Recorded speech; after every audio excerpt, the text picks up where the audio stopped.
If you go up to the strongest climber you know and ask them how they build strength for climbing, I guarantee you their answer will either be spray walling or board climbing. When the Japanese men's bouldering team was asked who participates in spray wall training regularly, this was their response. In this video, I'm going to talk about why spray wall climbing is so effective at building strength, the key differences between spray walls and standardized boards, and how to incorporate spray wall and board training into your routine depending on what your goals are. Spray wall training is important because finding enough boulders in the exact style and level that you need to optimize your training is highly unrealistic if you're only climbing on commercial sets. If you're looking to train specific weakness moves and styles, you're not going to be able to find all of those at the exact level that pushes you but is still doable and allows you to build strength in a meaningful way on your commercial sets. And this is not to say that you shouldn't be climbing on the commercial sets at your gym. Your gym probably is going to have a lot of boulders that are hugely relevant for your training and that you should climb on, but I think it's important to supplement the strength side on the spray wall as well. So let's talk about board climbing and how and why spray walls and standardized boards should be used differently depending on what your goals are.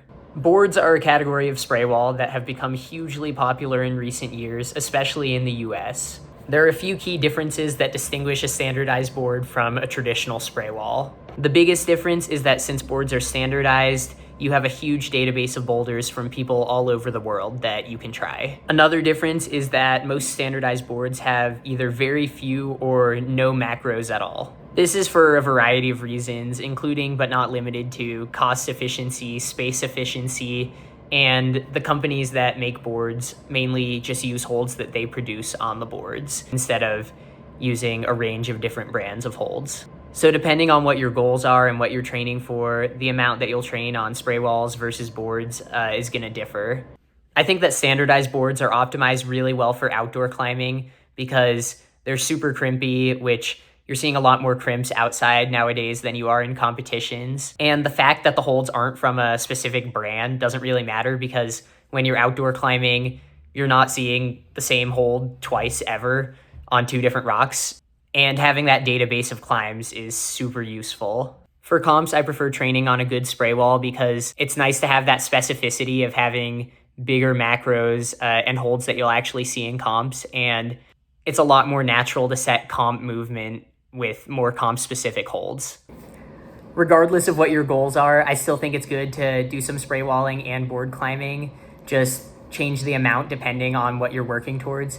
Even as primarily a comp climber, I still do some board climbing occasionally to activate my crimp strength. Let's talk about how to structure your spray wall training. Like I talked about earlier, the spray wall is a great place to make replicas of the exact moves that you struggle on. But if you're only climbing by yourself on the spray wall, you're going to naturally tend to make boulders that suit your style well. So it's important to try other people's boulders and climb with friends as well.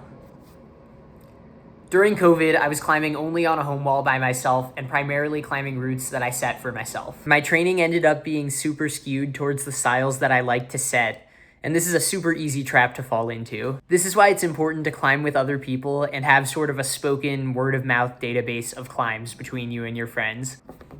If you need to work on a specific style, it's worth asking somebody who's really good at that style for boulders because they're likely to be setting a disproportionately large amount of boulders in their style, just like you and me.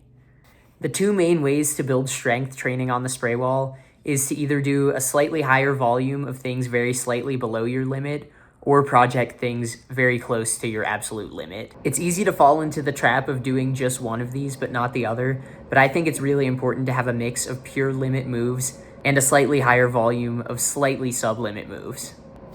If you're struggling for inspiration on what to set, think about moves that you've struggled with in recent competitions or on recent boulders that you couldn't do. The spray wall is one of the best places to replicate the exact moves that you've struggled on or even make full replicas of your outdoor project. I also like to have moves that I come back to week or month to month to gauge my progress on certain styles over time.